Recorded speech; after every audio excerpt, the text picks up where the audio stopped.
Kalau kita mengendalikan diri kita, nafsu keinginan itu berkurang. Sakit spiritual itu mulai sembuh. Itulah ke dalam.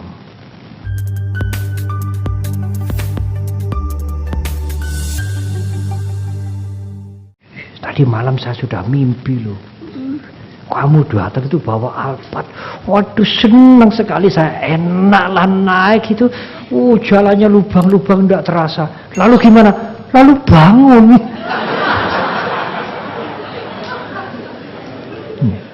Ibu, bapak dan saudara, keinginan yang begitu kuat menjadi nafsu keinginan itu muncul di dalam mimpi. Sampai muncul di dalam mimpi. Saking kuatnya itu nafsu keinginan. Guru Agung kita mengatakan itulah sebab penderitaan dalam kehidupan ini. Tidak ada lain. Penderitaan bukan hukuman, bukan kutukan dari atas langit sana. Penderitaan, masalah-masalah bukan hukuman, bukan kutukan dari Tuhan, dari Brahma, bukan.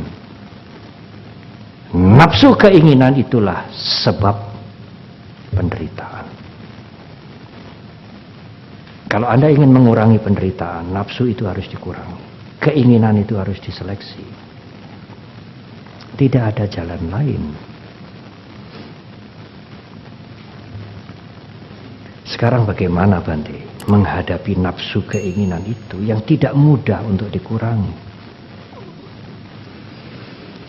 Yang pertama, Ibu, Bapak, dan Saudara, mengendalikan diri sendiri.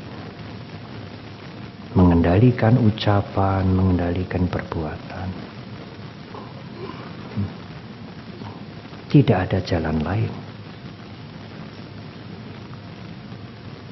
Kalau saudara mau membunuh, ya membunuh seenaknya, mengambil barang orang seenaknya, selingkuh seenaknya,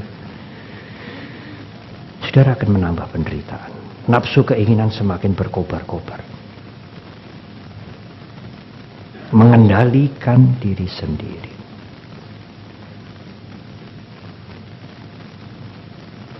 Sulit, Bante. Jangan berbicara sulit dulu. Mengendalikan diri sendiri sebetulnya adalah konsekuensi yang logis. Bukan pilihan sukarela. Di Jakarta saya mudah menggunakan kalimat konsekuensi logis. Tetapi di desa-desa, di desa-desa agak sulit.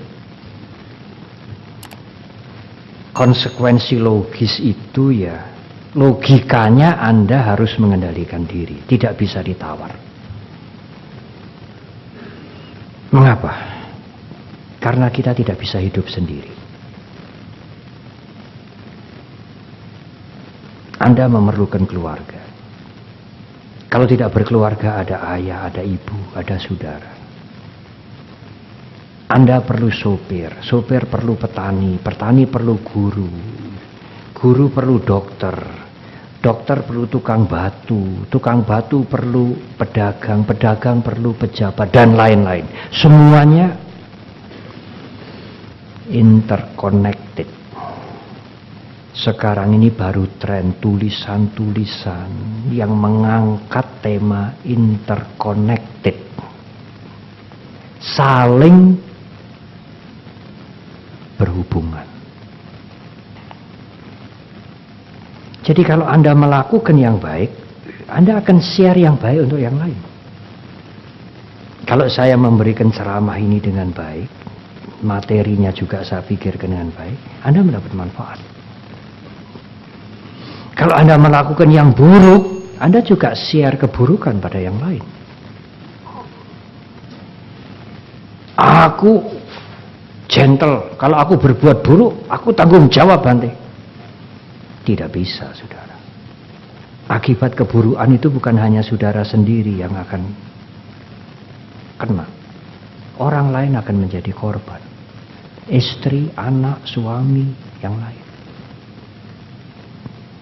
Apakah Anda bisa hidup dalam kapsul? Apakah Anda bisa hidup dalam kepompong yang imim, yang tidak berkoneksi, tidak berhubungan dengan yang lain? Tidak mungkin.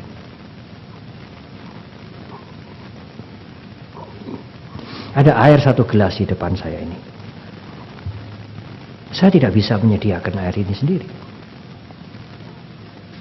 Siapa yang membawa air ini? Saya tidak akan sebut nama Pak Edison lagi. Hasan misalnya ya.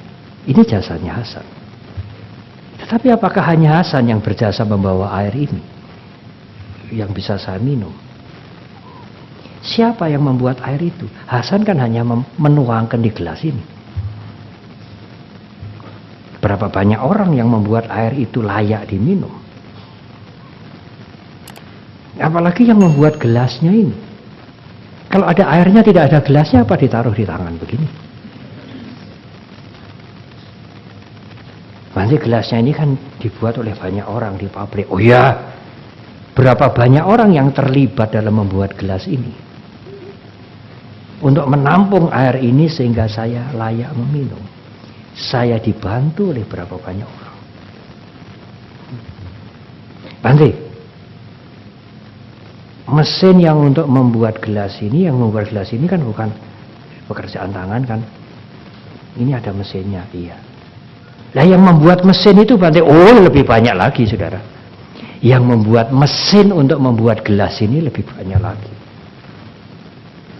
Saya kemari juga tidak jalan kaki, naik pesawat.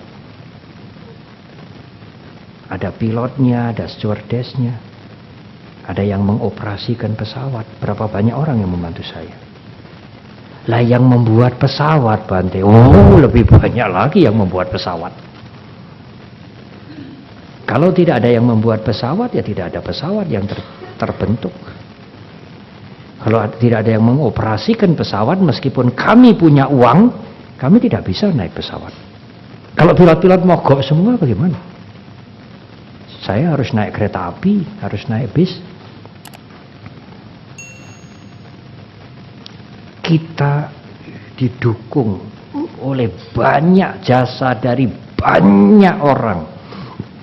Oleh karena itu,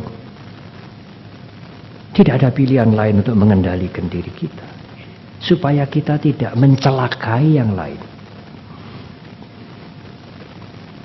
tidak membuat yang lain menderita. Kita dibantu ya oleh banyak orang. Mengapa kita membuat orang lain menderita? Konsekuensi yang logis, karena kita hidup di masyarakat.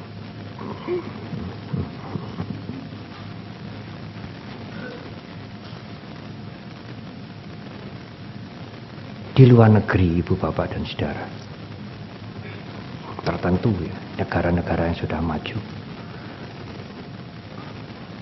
kalau Anda keluar rumah,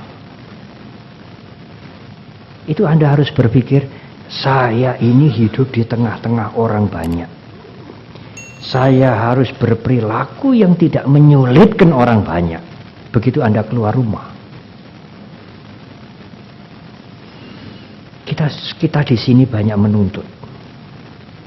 Pemerintah biarkan jalan bolong-bolong, traffic light mati, polisi tidak menjalankan tugasnya dengan benar. Apakah Anda pernah bertanya pada diri Anda sendiri, saya sudah benar belum di masyarakat di jalanan itu?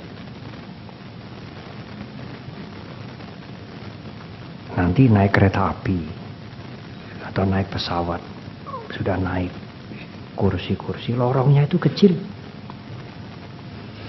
Begitu Anda naik, ketemu kenalan yang sudah duduk. Oh, kamu mau pergi juga ke Jakarta? Oh iya, bagaimana anakmu sekarang? Sudah lama kita tidak ketemu ya.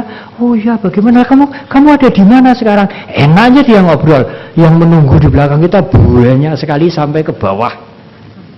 Mereka tidak bisa jalan karena kita ngobrol. Dan kita tidak aware, kita tidak sadar bahwa kita menyulitkan orang-orang yang ngantri di belakang.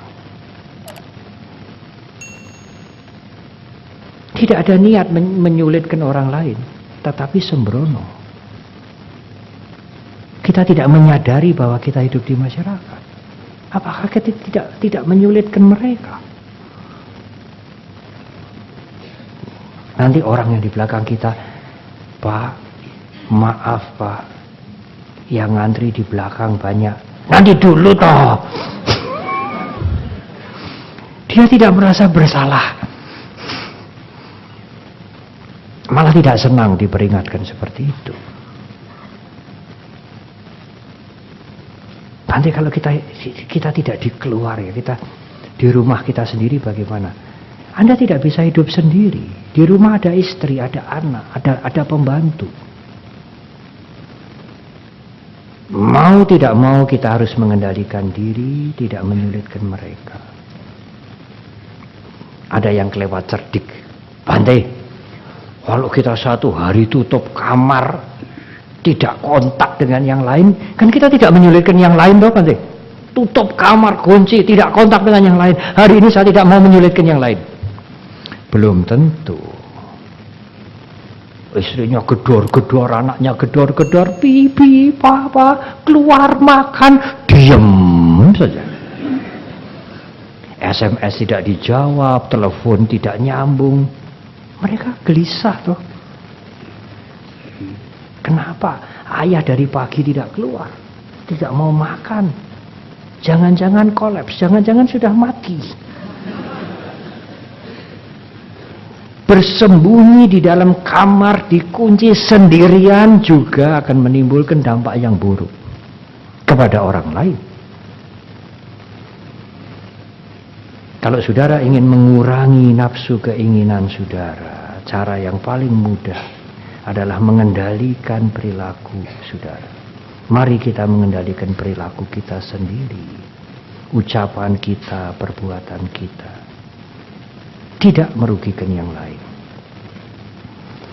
Tetapi tujuan guru agung kita bukan hanya tidak merugikan orang lain, itu konsekuensi yang logis. Kalau kita tidak mengendalikan diri, kita merugikan orang lain. Dilihat dari segi sosiologis. Tetapi dari segi spiritual, kalau kita mengendalikan diri kita, nafsu keinginan itu berkurang. Sakit spiritual itu mulai sembuh. Itulah ke dalam.